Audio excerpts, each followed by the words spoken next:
Professional sports stadiums are built to hold tens of thousands of people. On game day, they're filled with noise, crowds, announcements, music, and constant movement. But a few hours after the final whistle, everything changes. The lights begin shutting off. The parking lot's empty, the gates are locked, and the only people still inside are the employees responsible for preparing the stadium for the next event. Maintenance technicians, security officers, life safety inspectors, people who spend hours walking through enormous concrete corridors and empty seating bowls, completely alone. Most nights, nothing happens, but every now and then, someone working the overnight shift experiences something they can never explain. The 3 stories you're about to hear all come from people whose jobs required them to stay inside professional sports stadiums long after everyone else had gone home. These are 3 disturbing empty professional sports stadium horror stories.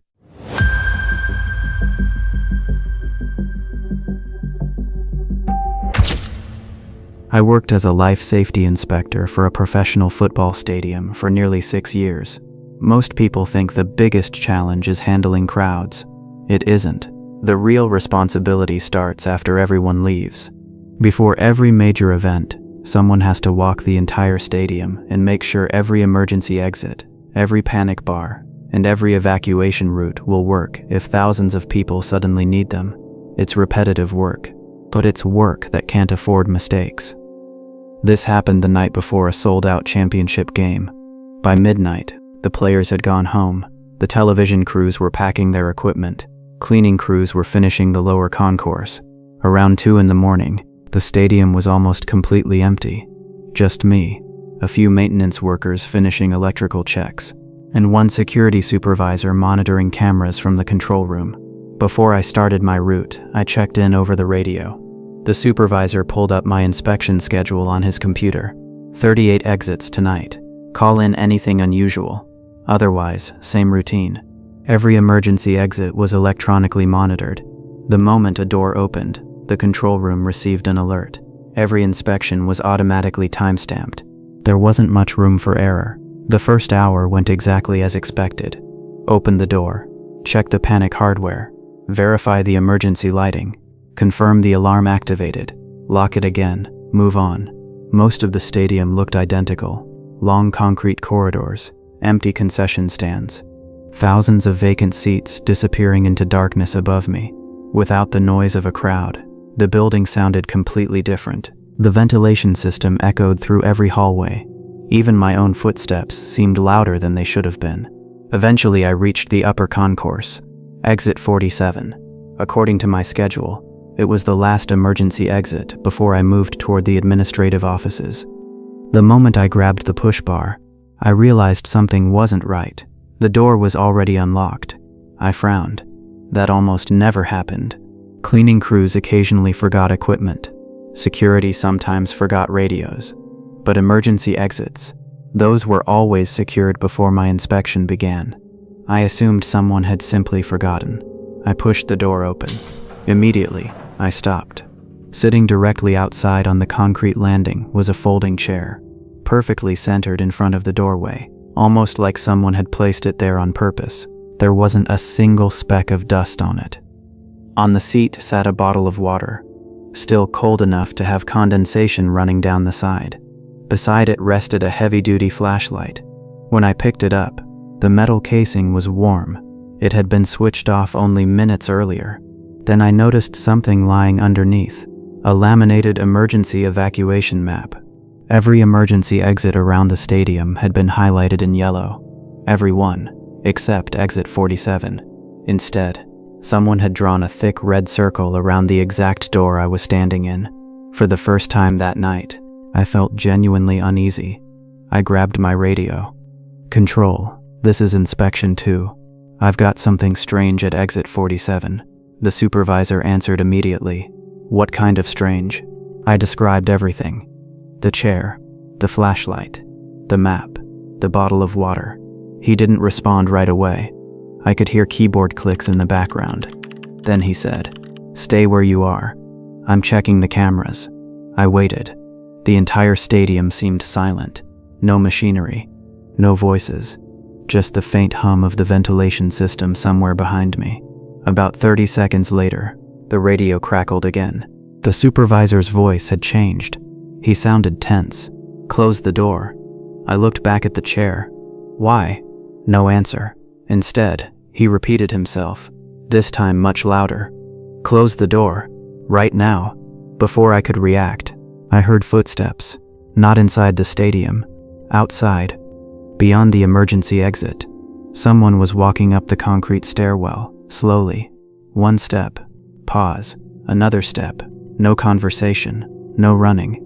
Just steady footsteps climbing closer. I quietly pulled the door shut. The latch clicked into place. I locked the deadbolt. The footsteps continued. Then they stopped. Only a few feet away. I stood perfectly still. Then, 3 slow knocks echoed through the steel door. Not loud, not angry, just deliberate enough to let me know whoever was standing outside knew I was there. I didn't answer. Neither did they. Less than a minute later, 2 security officers reached me. Together we opened the door. The landing was empty. No one on the stairs. No one outside the stadium. The chair was still there. The flashlight. The water. The map. Everything exactly where I'd found it.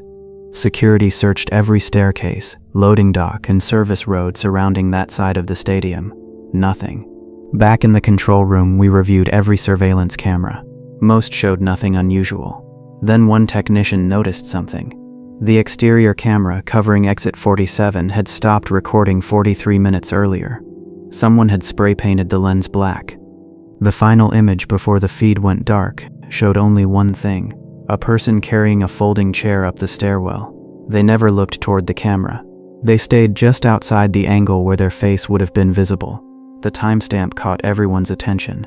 Whoever placed that chair there did it nearly 40 minutes before the inspection software assigned me to exit 47. Nobody outside the control room should have known where I'd be. I finished my inspection that night. It was also my last overnight shift at that stadium. People usually ask if I quit because someone had been waiting outside an emergency exit. The truth is, that wasn't what bothered me. What bothered me was realizing they hadn't been waiting for someone to open that door.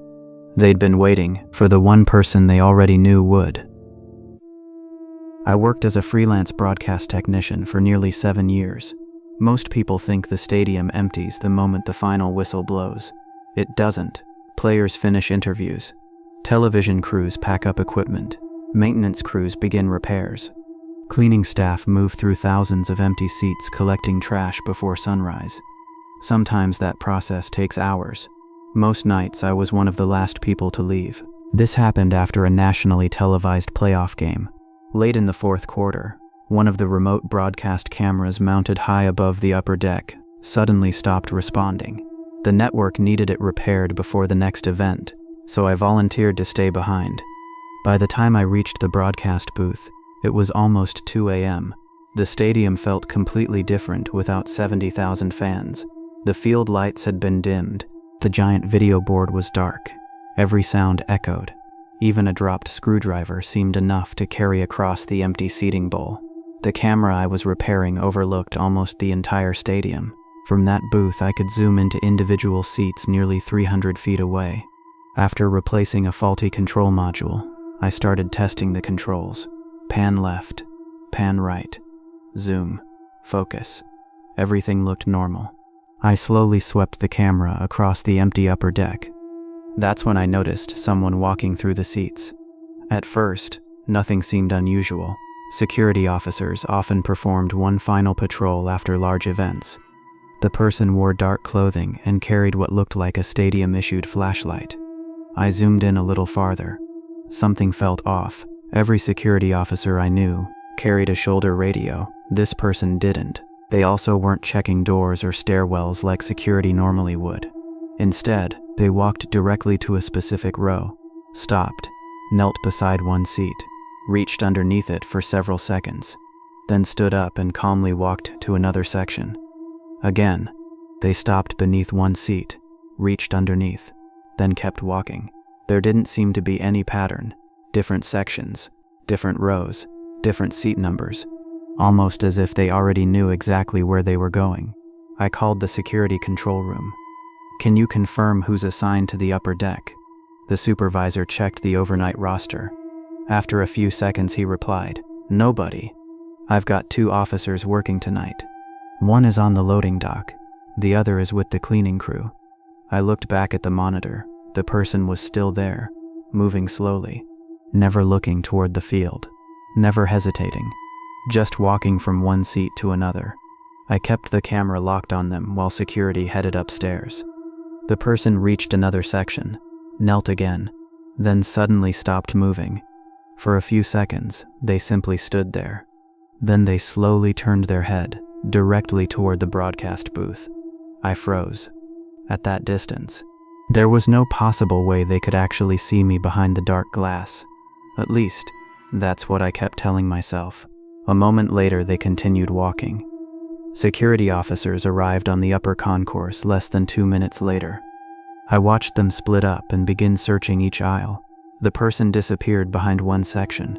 The officers reached it seconds later. Nobody. They searched every row, every staircase, every access tunnel leading out of the upper bowl. Nothing. It was as if the person had simply vanished between the seats. One officer radioed that they'd found something. Not a backpack, not tools, just small strips of athletic tape attached beneath 12 different seats. Each strip had a handwritten date. Nothing else. No names, no messages, just dates. Security photographed everything before removing the tape. I finished repairing the camera and went home, thinking it was probably some strange prank. 3 days later, the stadium security director called me back. He spread 12 photographs across the conference table, one for each piece of tape. Then he showed me another folder, missing person reports. Every handwritten date matched a home game where a fan had later been reported missing after leaving the stadium. Different years, different opponents, different seating sections, but every missing person had purchased a ticket for one of the marked seats. Police were notified. The surveillance footage was reviewed frame by frame. The cameras clearly showed the person entering the upper deck. They also showed them moving between sections, but every time they passed behind a concrete support column, the next camera never picked them up.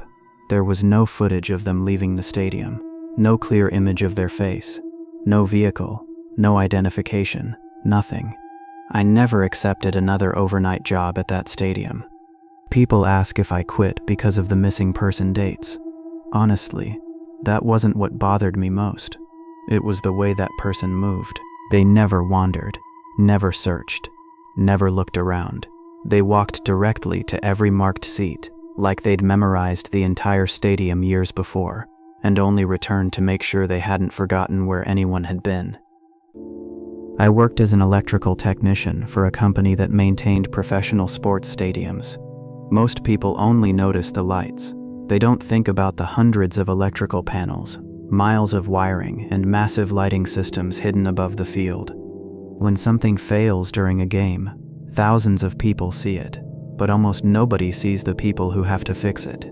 Most repairs happen after midnight, after the fans leave, after the players go home, when the entire stadium is empty. One of the jobs everyone hated involved the Scoreboard Catwalk. If you've never seen one, it's basically a narrow steel walkway suspended behind the giant center-hung scoreboard. Depending on the stadium, it's nearly 200 feet above the field. The walkway is barely wide enough for one person carrying tools. There are no guardrails high enough to make you feel comfortable, no alternate exits, no shortcuts. Once you're up there, the only way down is the same ladder you climbed. This happened after a nationally televised football game. Late in the fourth quarter, one section of the scoreboard suddenly lost power. The display stayed online, but an entire bank of maintenance lights behind the screen failed.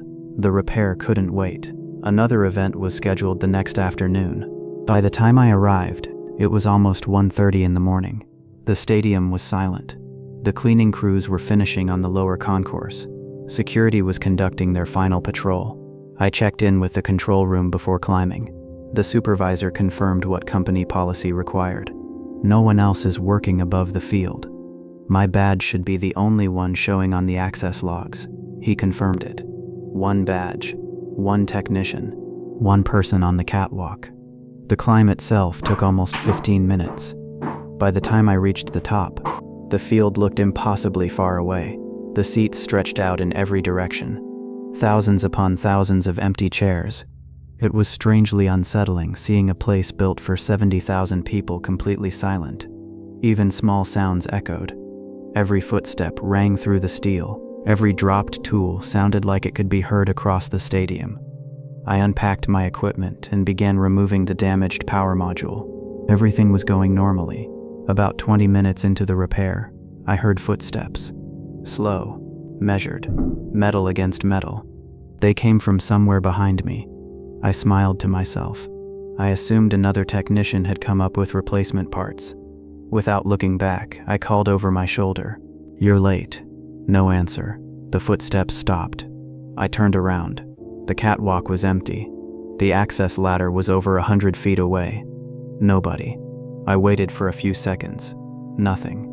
I convinced myself the metal structure had shifted as the temperature dropped. Old stadiums make noises all the time. I went back to work. 5 minutes later, I heard them again. This time they were closer. Not running, not rushing, just steady footsteps coming toward me. I turned immediately. Nothing. No movement. No shadows. Only the long steel walkway disappearing into darkness behind the scoreboard. A cold feeling settled in my stomach. I reached for my radio. "Control, can you verify nobody else is on the catwalk?" The supervisor checked the access system. Confirmed. Only your badge opened the door. I looked back toward the ladder. If someone had climbed up, they would have had to walk directly past me. There was simply nowhere else they could have come from. Trying to ignore it, I continued replacing the damaged wiring. Then something happened that I've never been able to explain. Every light in the stadium went out. Not just the scoreboard. Everything. The field lights. The concourse lights. The emergency lighting. Complete darkness. For exactly 4 seconds. Then the emergency generators restored power. The lights snapped back on. For a moment I couldn't even process what had happened. Then I looked beside me. My tool bag was gone. I spun around. It hadn't fallen. It hadn't tipped over. It was sitting almost 20 feet farther down the catwalk. Perfectly upright. Exactly in the center of the walkway. I stared at it. There was no way it could have slid that far on its own. I slowly walked over and picked it up. Every instinct I had told me to leave. I packed my equipment without finishing the repair and headed for the ladder. The entire walk back, I kept looking over my shoulder. I never heard the footsteps again. But I couldn't shake the feeling that someone was walking a few feet behind me, matching my pace. The next morning, stadium security reviewed every maintenance camera. Most showed nothing unusual. Then one camera overlooking part of the catwalk caught something. For just 3 seconds, another person appeared at the far end of the walkway, walking toward me. The image froze. When the recording resumed, the walkway was empty. No one climbing down, no one walking away. Just me, standing exactly where I'd been working. Security checked every access log again. No unauthorized badge, no forced entry, no alarm, nothing. I never accepted another overnight scoreboard assignment. People assume the footage was the part that frightened me most. It wasn't. It was realizing something afterward. During those 4 seconds when the entire stadium went dark, someone didn't have enough time to climb onto that catwalk. They didn't have enough time to leave it either. They only had enough time to quietly walk past me, move my tool bag, and disappear, without making a single sound. Those were 3 disturbing empty professional sports stadium horror stories. To most people, a stadium is a place filled with excitement, cheering crowds, bright lights, unforgettable moments. But once everyone leaves, it's something entirely different. Miles of silent corridors, thousands of empty seats, restricted areas that almost no fan will ever see. For the people who work overnight, it's a place where even the smallest sound can make you stop and wonder if you're really alone. If you enjoyed tonight's stories, let me know in the comments which one disturbed you the most. And if you've ever worked the night shift in a stadium, arena, concert venue, or any other place that felt completely different after dark, I'd love to hear your story.